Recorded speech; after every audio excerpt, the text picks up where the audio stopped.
నుంచి ఒక రకమైనటువంటి అభద్రతా భావంలో బతికిన కుటుంబాలు ఏమో ఏంటో అక్కడి నుంచి ఉన్న ఇంట్లోంచి పారిపోవాల్సిన పరిస్థితి రావడం అంటే ఇంకా అంతకన్నా ట్రాజడీ ఏముంటుంది.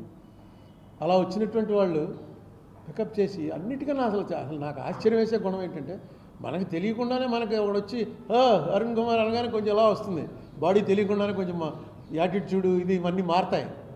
అటువంటిది ప్రధానమంత్రిగా 10 ఏళ్ళు చేసినటువంటి వ్యక్తి అరుణ్ కుమార్ అనే ఒక మామూలు వాడు. ఆయన కూడా అప్పుడు సిక్ అయిపోయి ఉన్నాడు. రాజ్యసభలోకి వెళ్తూ నేను నమస్కారం సార్ మీరు మాట్లాడిన ఒక 5 అడుగులు కలిసేసే అవకాశం వచ్చింది. చెప్తే అలా విని కాగితం మీద రాసి అని చెప్పి లోపల పోయాడు. అయిపోయింది. మనం కూడా అలా చెప్తాం, ఏదో ఈ ఒకటి పోతాం, అక్కడితో అది క్లోజు. వెంటనే దిగ్విజయంగా చెప్పాడు లోపలికి వెళ్తూనే, వెళ్ళు అరుణ్, మన పేరు తెలియటం అది అడ్వాంటేజ్ అయింది. అరుణ్ కుమార్ వచ్చాడు ఆంధ్ర, అక్కడ ఉన్నాడు, బయట ఉన్నాడు, వెళితే ఏదో కాగితం ఇస్తాడు.